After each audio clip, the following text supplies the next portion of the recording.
Another game against former Premier League opposition for Rovers on Tuesday night when Ipswich Town visit the Eco Power Stadium. After playing at a packed-out Stadium of Light on Saturday and with a trip to Fratton Park to come this weekend, Rovers need points to stay in touch with the sides above. They're looking to exact some revenge for a 6-0 defeat against the Tractor Boys in September. It's the third of 9 games in the space of a month as Rovers take on Ipswich Town.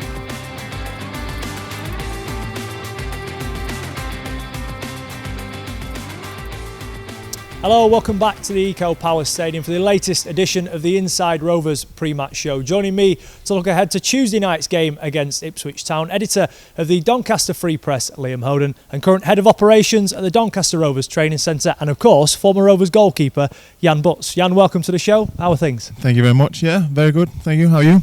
Very good. Liam? Yeah, good? Not too bad at all. Good stuff. A busy show coming up then. Let's take a look at what's ahead tonight.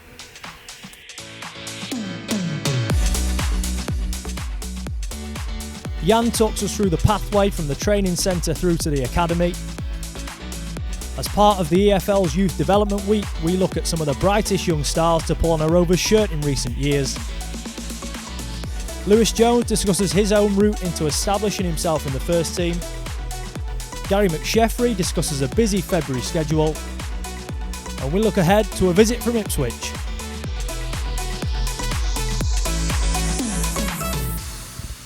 Jan, as I touched on there, a role for you in the training centre now. A big role, I suppose, in making sure that the future of Doncaster Rovers is a bright one. No pressure. Yeah, no pressure there, as you said. Yeah, so I've been involved as a goalkeeping coach since the start of the training centre back in 2020. The last 6 months or 8 months as a head of operations. So yeah, very exciting. There's a lot of great talent out there. So it's just our job to literally just nurture those players and make sure that we get them into the academy if they've got the right skills and the right attitude, application, etc. So, but it looks promising. It's a big thing not putting too much pressure on those youngsters as well, in letting them enjoy their football whilst still at a young age, but also having one eye on, right, when are they ready to take that next step? Yeah, I think so. I mean, it all starts with the grassroots clubs, and I don't think they get enough credit, the clubs and the coaches at grassroots levels. They're doing a tremendous job. Us as a training centre, we provide an hour's training a week, so it's fairly minimal contact we've got with the players, but it's us to just build on what they've learned at grassroots levels. I mean, our curriculum mirrors the academy's curriculum, so if we can build on that and then get them into the academy to be seen, then hopefully we can make future first team players. Liam, it's massive for the children of Doncaster, isn't it? The youngsters coming through to see a clear pathway, because so often as a young man, even when you're playing football, if you don't have those goals, you're never going to reach them. No, it's fantastic that the club have a real eye on the players that are playing locally as well. You know, I know a big thing has been recently making sure that Rovers are the destination for these players from the borough. And that's fantastic. This is another way of doing that, and a fantastic one that will hopefully bear some fruit. And Rovers as a club, Jan, then maybe not going to go and buy £1 million players, but with this in place, there's a possibility in the future of creating a £1 million player, a genuine one as well. Yeah, of course there is, and I speak to many parents during the weeks, and they're obviously passionate about Rovers. They're long-time fans. Their parents, their grandparents have been Rovers fans. So when they've got their grandchildren through at the training centre, they genuinely want them to stay with us. So I think if we got a service that we can provide for them in terms of the mirroring our training with the academies, I think there's a good chance that we can keep hold of them. Granted, if you have got a player who's exceptional, there is the bigger clubs, your Premiership clubs, who's got feeder training centres, development centres all over the country that they're likely to go there. But I can't see why within the next year or two that we can't keep those players that could make an impact at Doncaster Rovers first team eventually. And we had Stephen Andes on the show a few weeks ago. I know you're very good friends with. He spoke about, when Paul Gerrard was here in particular, about having that connection as well, and the young goalkeepers in particular, knowing that if he's having a hand in it as well and showing there is that reward there, it can be a massive carrot for the young lads. Yeah, of course it will. And then you've got first team players as well, in terms of Livrak, who's come through the training centre and now has actually got some games with the first team, which is fantastic to see. Steve's doing a great job heading up the goalkeeping department. And yeah, we've got some talented goalkeepers in there, 2 or 3 already signed with the academy, so it's looking promising. It ties in nicely this week, being EFL's Youth Development Week as well, Liam. We've seen some fantastic youngsters come through at Rovers, but also some of the lads we've had on loan. You only have to look as far as Jacob Ramsey now, playing week in, week out in the Premier League, and people may have their own opinions whether the loan window works or not, but for players like that, he scored his first professional goal with Rovers, and now he's banging against the likes of Man United in the Premier League. Yeah, sometimes they just need that first step, and how quickly he's accelerated. Jacob Ramsey in particular has been amazing, but that's the value of the English football pyramid. It's envied around the world, the strength and depth in English football, that there are clubs there where players can go out and get real experience of proper senior football, so that they are ready to go and make an impact at senior level. And that was a big thing, Jan, wasn't it, in the Euros in particular, when people were talking about the England squad and the amount of players in that squad who'd come down to the EFL, gained a bit of experience, and all of a sudden now are finding themselves right at the pinnacle of the game. Yeah, I think you see that at any level. I've played non-league for numerous of years, and you get young players from League One clubs, and it's just like a different world to them, isn't it? They're like rabbits in headlights, and I do think every young player should go to a non-league club at some point and experience that, because at the top level it's polished football. Granted, you play out from the back, and it's very much, very much. It's not obviously false, but it falls to anyone who's playing in the league, in the League One, League Two, I would say, because it's just a different kind of game. And you need players at some stage who can roll up the sleeves and graft, and has had that experience of a muddy pitch on a Tuesday night in front of 50 fans and a beers thrown at you. So yeah, I'm a big advocate of players going out to get experience at lower leagues. And although some of the players that have been on loan at Rovers haven't stayed for too long beyond that initial loan, it is good when you see even Seny Dieng more recently, African Cup of Nations, his Senegal side now in the final of that competition, and he's gone on, played a couple of appearances there. He's one of the best goalkeepers outside of the Premier League, which we saw, didn't we, when he was down here. He certainly has something about it. Yeah, certainly did. It's a surprise that he's not in the Premier League, given how good he were during that season. And we saw in Rovers' run to the playoff semi-finals the other year, Malik Wilkes, Herbie Kane, two loan players made such a huge impact that season and helped power Rovers up into promotion contention. It can be massive for clubs as much as it can be massive for the players. One of Rovers' very own academy product, Lewis Jones, isn't too far away from 50 first-team appearances now. He's been talking through his journey so far. I remember, obviously before youth team level, obviously coming here when I was 12, we used to train at a local school, Baldy Cow, we used to train there. And we're coming in and obviously feeling welcome with it being obviously my local town. Then went to move on to the youth team. I used to come in Monday mornings. My school luckily allowed me to come in Monday mornings when I was 15, 16 to train with the youth team and get used to the environment. Then when I come in with the youth team, Paul Gerrard, obviously he had a big part of my career, developed me and really took trust in me, and I progressed from that. The LFE, like going to college and getting your diploma in sport and all that stuff is really important. Managing to put the importance on the education side of things and really making sure that you do have those things to fall back on is important.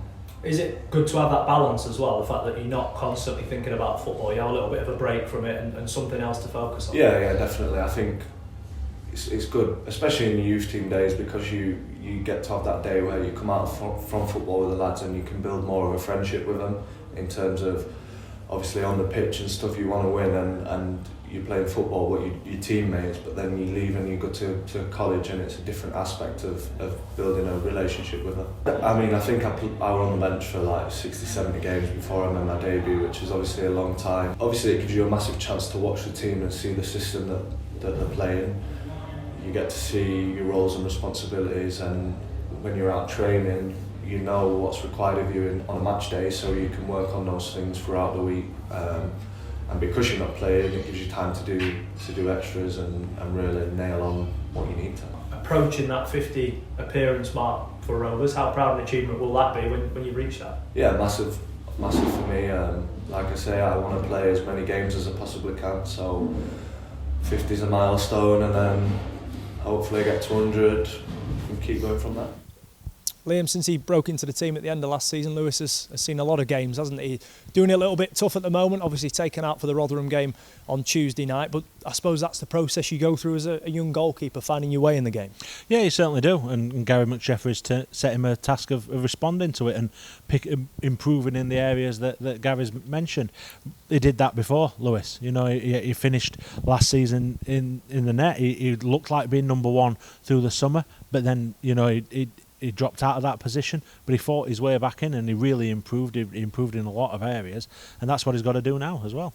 There is something very nice about having a hometown boy between the sticks, isn't there? Or any position on the pitch, but obviously as a goalkeeper, it's a lonely position at times. Having someone from Doncaster, you can see how much it means to him to wear the shirt. It is a big plus to have him. It's always a plus to have, you know, local lads in the team. But I mean, for a goalkeeper, for the fans behind him to be singing his one or our own, you know, it's big, it's massive. You know, when he makes them big saves, they're right there behind him. And Jan, as a goalkeeper, a young goalkeeper, setbacks are all part of the game, aren't they? And it's how you come back from those that really define you. Yeah, exactly. And just to start out with, he's a lovely lad, Lewis, as well. He's got the heart in the right place. And when I spoke to him outside games as well, he wants to do well and he wants to impress the fans and do everyone proud. But I think at the young age he's at, he's already had a lot of valuable experience, and that is including the setbacks, which I think you learn more from your failures in life, don't you? And for the setbacks, so him being out of the squad for a couple of games, he'll only come back stronger. And he is so young for a keeper. I mean, he might be at his peak at 27, 28, 29 maybe. So he's got plenty of years ahead of him. It's just hopefully he'll develop and learn even more and progress here at Rovers rather than somewhere else. So is that the biggest key then, you feel, having patience with him? Because he's still so young, 23 I think he is now, as you said there. He might not reach his peak till 27, 28. Some keepers are into their 30s before they're really at the best. So there is that sort of inevitability, if I can say it right, of him getting to his best while he's here. Yeah, of course. It's just to have patience, and you just hope that he's already had a couple of managers managing him. It's just having that manager that believes in him. It's a bigger picture thing as well, isn't it? If the team's doing well, you're flying, you're keeping clean sheet. If the team's not doing well, the goalkeeper's letting more goals in and he's more under pressure. So it's a big picture thing, as I just said there. Everything needs to fall in place, but I think he's got plenty of time ahead of him. And as I said, every game he's playing now he's just gaining more experience, which is good for him and his development. He's one of a few young lads that's made his name this season, isn't he? And Jan there mentions Lirac coming through the training centre. Brandon at left back's got a couple of goals to his name now as well.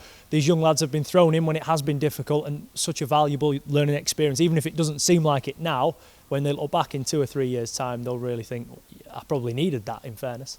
There are times when clubs have to throw maybe 1 or 2 players in at the deep end. This season it's been half a dozen. You know, they've had to learn in very, very tough circumstances, and I think they've done themselves justice. You know, there's going to be times when they're not particularly playing well, but because they are learning, they are inexperienced. But yeah, they certainly, for what they've picked up in experience terms this season, it'll be so valuable for them going forward.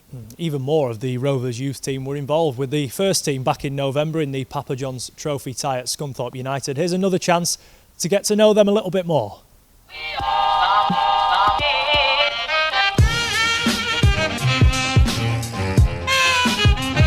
Will Hollings, midfielder.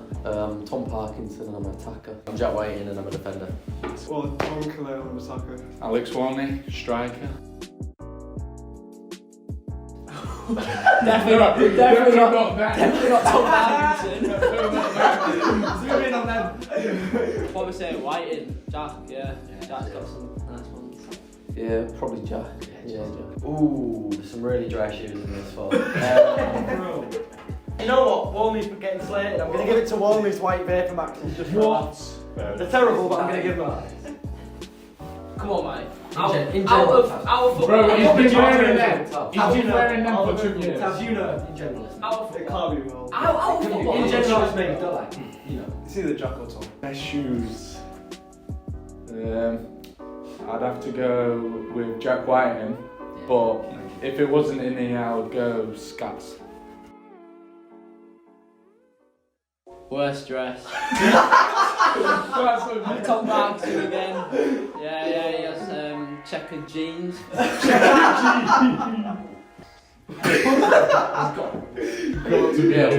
Nah, you're taking the man. Say yourself. No, I'm not. Just say yourself, that's alright. Wally, sorry. I'm giving you best shoes. Tom Yoss, you are closer. No, Tom's fashion's good. He's just gone out there with some checker jeans that are diabolical.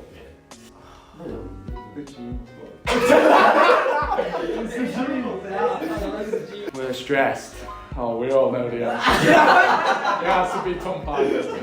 But if it wasn't in the air, it'd be Tom Chambers, definitely. The jeans right now.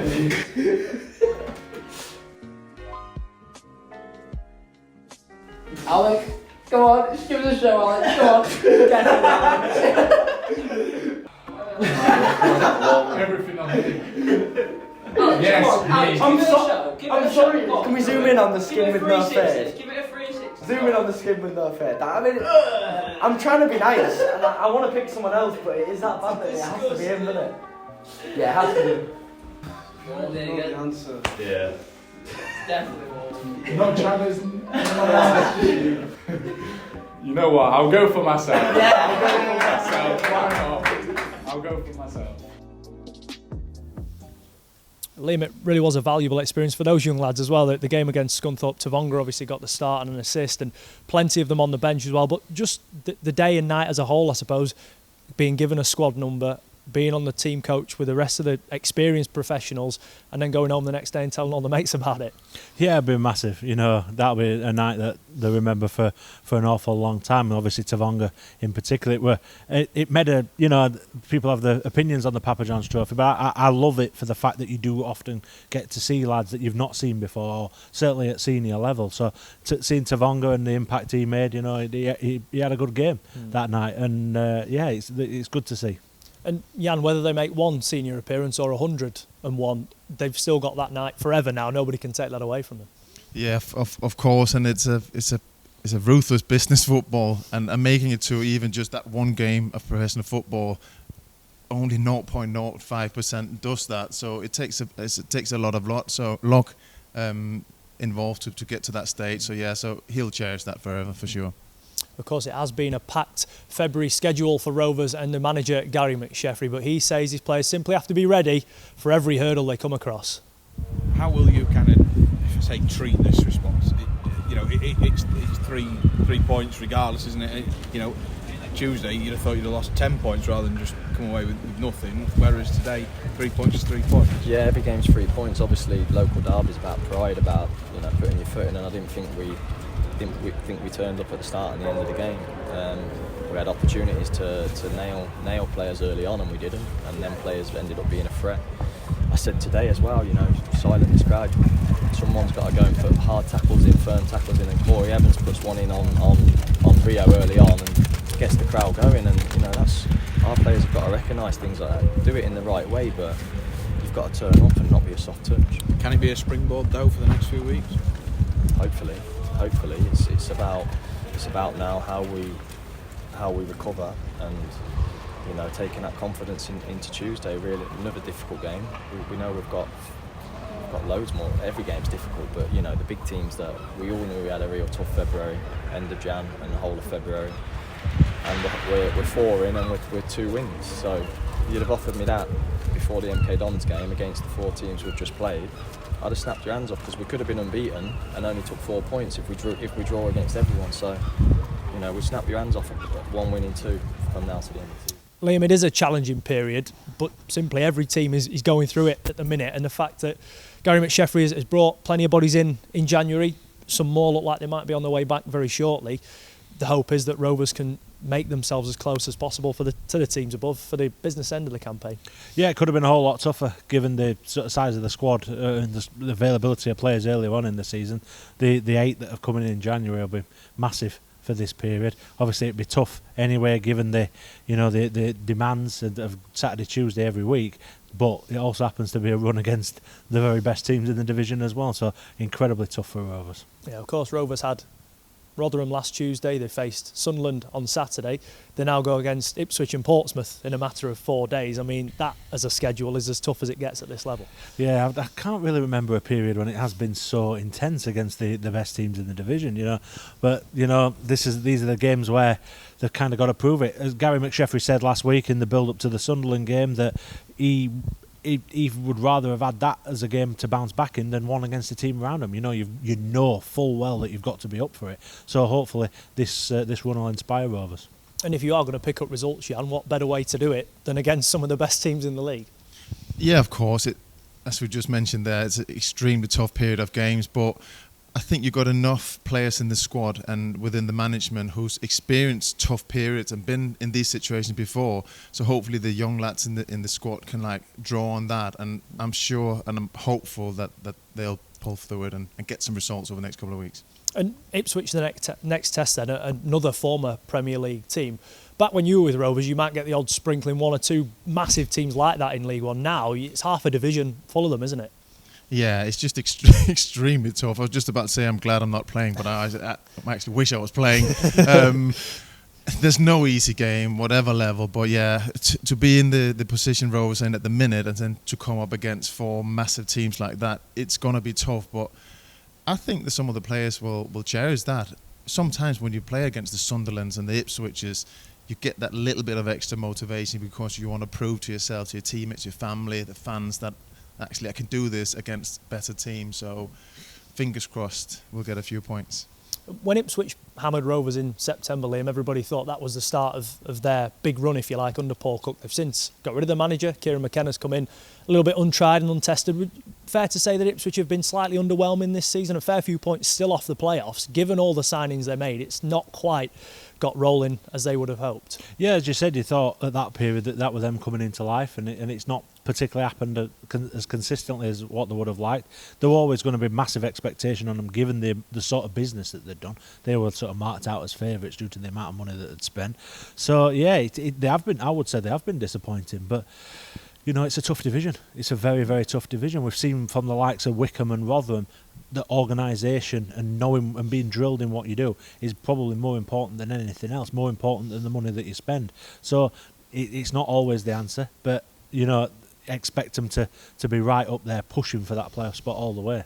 And what teams like Ipswich have got, Jan, is that bit of experience, that bit of know-how, as we saw with Rotherham last week on Tuesday night. Once they get ahead, it's very difficult to get that back from them. So Rovers are going to need to start well. Yeah, they need to just come out of the traps. I mean, don't concede early doors is probably a main thing, but I just hope the experience that Gas and Frank and the management team has got, that will rub off on the players, and hopefully it'll be a motivational team talk so that the lads are ready for it. Give us a prediction then, maybe slightly with your I Rovers don't give any goggles predictions, but I'd say a Rovers win. Liam? I'm going to go for a draw. Liam, Jan, thank you for your company. Thank you at home for watching us on as well. It's another massive game for Rovers here on Tuesday night when they take on Ipswich Town.